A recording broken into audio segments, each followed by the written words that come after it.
A particle of mass m is projected with velocity v making an angle of 45 degree with the horizontal। देखो ground to ground projectile motion का question है कि एक particle को अपन ने यहाँ से v रफ्तार से प्रोजेक्ट किया हॉरिजॉन्टल से 45 एंगल बनाते हुए। तो शुरुआत में इसका x कंपोनेंट होगा इनिशियल वेलोसिटी का v cos 45 और y कंपोनेंट होगा v sin 45।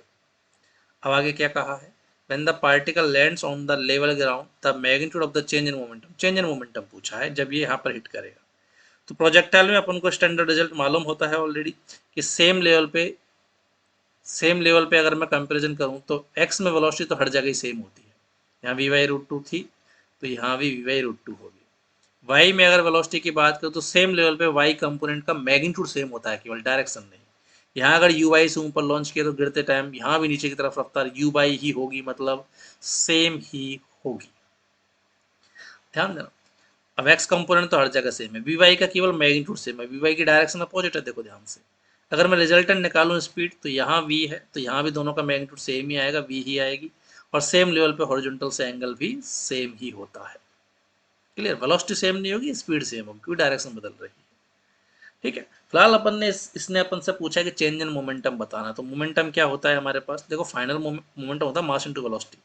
तो फाइनल मोमेंटम तो हो गया M into V final, X में तो हो गया आई कैप एंड वाई में हो गया माइनस b/√2 जे कैप। इनिशियल मोमेंटम जो था वो था एम इंटू एक्स में तो था v/√2 आई कैप और वाई में था v/√2 जे कैप वेलोसिटी। इसने पूछा है चेंज इन मोमेंटम, तो ये हो जाएगा final momentum minus initial momentum से सब्ट्रैक्ट कीजिए। अब x में से x तो एज का है हमारे पास जीरो हो गया, y में से y को सब्ट्रैक्ट करते तो ये हो जाएगा y में मोमेंटम क्या था माइनस mb/√2 जे कैप माइनस इनिशियल मोमेंटम क्या था प्लस का mb/√2 जे कैप। तो डिफरेंस होकर ये वैल्यू आ गई माइनस का 2mb/√2 जे कैप, या बोल दो माइनस का √2 mb जे कैप। इसने पूछा है कि magnitude of change in momentum बताना, तो ये तो वेक्टर फॉर्म में आया है। केवल मैग्नीट्यूड की बात करूं तो मोमेंटम का जो चेंज हुआ है वो तो हुआ है √2 mb, और ये माइनस जे कैप डिनोट कर रहा है डायरेक्शन को। इसने केवल मैग्नीट्यूड पूछा है, तो √2 mb will be the change in momentum when the particle just hits the ground। Clear है क्या? तो क्वेश्चन नंबर 35 का करेक्ट आंसर हो जाएगा फोर्थ ऑप्शन।